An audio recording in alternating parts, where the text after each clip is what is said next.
Big pass முடிச்சிட்டு வந்ததுக்கு அப்புறம் ஜாக்லைனுக்கும் சாச்சனாக்கும் கண்டிப்பா சொல்ற ஒரு சீரியல் சான்ஸ் கிடைக்கும். சினிமா சான்ஸ் கிடைக்காது, ஏன்னா கண்டிப்பா ஓவர் ஆக்டிங்ன்றவங்க. ஆனா சீரியல் சான்ஸ் கண்டிப்பா கிடைக்கும். ஏன்னா அந்த அளவுக்கு பாத்தீங்கன்னா பர்ஃபார்மன்ஸ் அள்ளி தெளிச்சுக்கிட்டு இருக்காங்கன்னு தான் சொல்லணும். ஆக்சுவலா இப்போ செகண்ட் ப்ரோமோ நிறைய பேர் பார்த்திருப்பீங்க. இந்த செகண்ட் ப்ரோமோல பாத்தீங்க உங்க காலில் விழுந்துகிட்டே இருக்கணுமா அப்படின்ற மாதிரி ஜாக்லின் பாத்தீங்கன்னா கொந்தளிக்கிறாங்க. ஸோ இவங்க கொந்தளிக்கிறதுக்கு என்ன காரணம்னு பாத்தீங்கன்னா அந்த பல்லாக்குன்னு சொல்லிட்டு ஒன்று சுத்திட்டு இருக்காங்களே வச்சுக்கிட்டு, அது ஒரு இத்து போன கான்செப்ட், ஆல்ரெடி செத்து போச்சு. ஸோ அந்த கான்செப்ட் எடுத்துக்கிட்டு பாத்தீங்கன்னா அதுக்கு ஒரு சண்டை வர வருது. அந்த சண்டையில வந்து எங்களுக்கு பல்லக்கு வேணும் அப்படின்ற மாதிரி இந்த சைடில் ஜாக்லின் டீம், அதாவது கேர்ள்ஸ் டீம் வந்து கேட்குறாங்க, சாச்சனா எங்க ராணி வந்து அதில் உட்காரணும் அப்படின்ற மாதிரி பிரியப்படுறாங்கன்னு சொல்லிட்டு கேட்குறாங்க. ஸோ இதுக்கு பாய்ஸ் டீம் பார்த்தீங்கன்னா நீங்கள் ஏதோ சொல்லிட்டீங்க, அதுக்கு வந்து பார்த்தீங்கன்னா 3 பேர் வந்து சாரி கேட்கணும் அப்படின்ற மாதிரி டிமாண்ட் வைக்கிறாங்க. அதுக்கு வந்து ஜாக்லின் ஒரு வார்த்தை ஒன்று கேட்டாங்க பாருங்க, நாங்கள் வந்து இன்னும் உங்கள் காலில் விழுந்துகிட்டே இருக்கணுமா அப்படின்ற மாதிரி கேட்குறாங்க. எப்போ பார்த்தாலும் சாரின்னு கேட்க சொல்றீங்க அப்படின்றாங்க.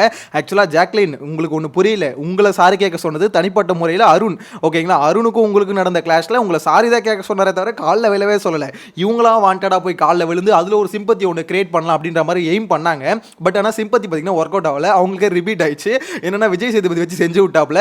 ஆக்சுவலாக காலில் உள்ள வேண்டிய தேவையே இல்லைங்க. ஆனால் இவங்க தான் என்ன பண்ணிட்டாங்க, நார்மலாக கூப்பிட்டு இந்த மாதிரி ஓகேங்க உங்களுக்கு அந்த மாதிரி ஒரு ஸ்டூடெண்ட்டுக்கு நீங்கள் எப்படி பிகேவ் பண்ணணும், இந்த மாதிரி ஸ்டூடெண்ட்டை கூப்பிட்டு ஏப்பா உனக்கு தப்பாக தோணுச்சா, ஓகேப்பா சாரிப்பா அப்படின்னு நம்ம சொல்லி அனுப்புறதை விட்டுட்டு இவங்க தான் போயிட்டு வாண்டடாக காலில் விழுந்தா பயங்கரமாக சிம்பத்தி வரும், வெளியிலேருந்து கைத்தட்டல் வரும், பாராட்டு வரும்னு நினைச்சாங்க.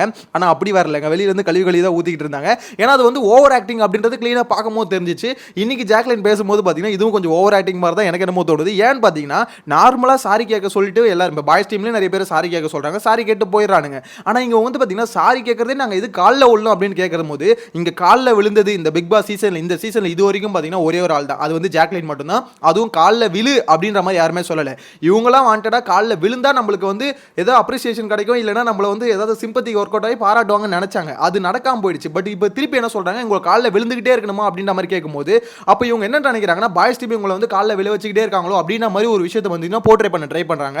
ஆனால் அது நடக்கவே இல்லைங்க. ஆக்சுவலி இவங்க வந்து பார்த்தீங்கன்னா இப்போ பாய்ஸ் டீம் இந்த பக்கம் வந்துட்டா இவங்க ஜெஃப்ரிக்கு நேற்று பார்த்தீங்கன்னா 100 தோப்புக்காரனை போட சொன்னாங்க ஒரு மிஸ்டேக் பண்ணதுக்கு. அப்போ 100 தோப்புக்காரனை போட சொன்னீங்களா, அது வந்து பார்த்தீங்கன்னா சாச்சனை எனக்கு கோவம் வந்துருச்சு நான் கொடுத்துட்டேன் அப்படின்றாங்க. அப்போ உங்களுக்கு நீங்கள் பண்ணால் அது உங்களுக்கு வந்தால் ரத்தம், மற்றவங்களுக்கு வந்தால் தக்காளி சட்னி அப்படின்ற மாதிரி தான் கேட்க தோணுது. ஸோ நீங்கள் ஒரு தப்பு, அதாவது பாய்ஸ் டீம் ஒரு தப்பு பண்ணிட்டா நீங்கள் 100 தோப்புக்காரனை போட சொல்லுவீங்க, இல்லை பயங்கரமான டஃபான ஒரு டாஸ்க் கொடுப்பீங்க, ஏதோ ஒன்று பண்ணுவீங்க. ஆனால் பாய்ஸ் டீம் ஏதாவது சின்னதாக ஒரு விஷயம் பண்ணிட்டா கூட போதும், உடனே பார்த்தீங்கன்னா பயங்கரமாக கொந்தளிச்சிடுறாங்க. ஆக்சுவலாக இது பாய்ஸ் டீம் கேர்ள்ஸ் டீம்னு பார்க்கறத விட என்னை பொறுத்த வரைக்கும் இது வந்து பார்த்தீங்கன்னா ஜாக்லினோட ஓன் வாய்ஸாக தான் இருக்குது. ஏன்னா அவங்களுக்கு பார்த்தீங்கன்னா சாரி கேட்கறது பிடிக்கல. லாஸ்ட் டைம் அந்த அருண் விஷயத்திலே பார்த்தீங்கன்னா ஒரு சிம்பிளாக கூப்பிட்டு சாரி கேட்குற விஷயத்தையும் அவங்க அவ்வளோ பெரிய சீனா கிரியேட் பண்ணாங்க.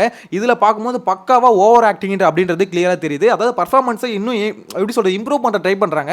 ஆனால் அது அந்த அளவுக்கு நல்லா இல்லை அப்படின்றத பார்க்கும்போது எனக்கு என்னமோ தெரியுதுங்க. ஆக்சுவலாக இந்த டாஸ்க் இருக்குது, ராஜா ராணி டாஸ்க், ஆல்ரெடி பார்த்தீங்கன்னா இந்த டாஸ்க் ஒன்றுமே இல்லாத மாதிரி வெறுப்பாக தான் போயிட்டு இருக்கு. இதில் இந்த பல்லக்கு வச்சு ஒன்று பண்ணிட்டு இருக்காங்களா, இது இன்னும் வெறுப்பாக தான் ஆயிட்டு இருக்கு. இதில் சாச்சனை வந்து கத்துறாங்க, அப்படிப்பட்ட பல்லக்கு மன்னிப்பு கேட்டு தான் எனக்கு பல்லக்கு வேணும்னா அப்படிப்பட்ட பல்லக்கு எனக்கு வேணாம் அப்படின்ற மாதிரி சாச்சனை வந்து கத்திட்டு இருக்காங்க. என்ன பொறுத்த வரைக்கும் சாச்சனா தயவு செஞ்சு நீ கத்தாம இருமா அப்படின்ற மாதிரி சொல்ல தோணுது. ஏன்னா அவங்க கத்தும் போது இன்னும் இரிட்டேட்டிங்கா இருக்கு. ஆக்சுவலாக சாச்சனாக்கு பார்த்தீங்கன்னா ஓட்டே இல்லை, ஆல்ரெடி வெளியே போகிறது சாச்சனா தான். விஜய் சேதுபதி ஏதாவது ரெக்கமெண்ட் பண்ணால் மட்டும் தான் உங்களை உள்ள வைக்கிறதுக்கு வாய்ப்பு இருக்கு. ஸோ இந்த மாதிரி கத்தி மக்களை வெறுப்பேற்றிட்டு இருந்தீங்கன்னா சீக்கிரமா வெளியே எடுத்துருவாங்க அப்படின்னா மாதிரி எனக்கு என்னமோ தோணுது. உங்களோட கருத்தை மறக்காம கமெண்ட்ல மென்ஷன் பண்ணுங்க. செகண்ட் ப்ரோமோவை பார்க்கும்போது யாருக்கெல்லாம் ஜாக்லின் சாச்சனாவோட ஆக்டிங் கொஞ்சம் ஓவர் ஆக்டிங்கோ அப்படின்ற மாதிரி தோணுதுன்றதை கமெண்ட்ல மென்ஷன் பண்ணுங்க. நெக்ஸ்ட் வீடியோல மீட் பண்ணலாம். Bye by.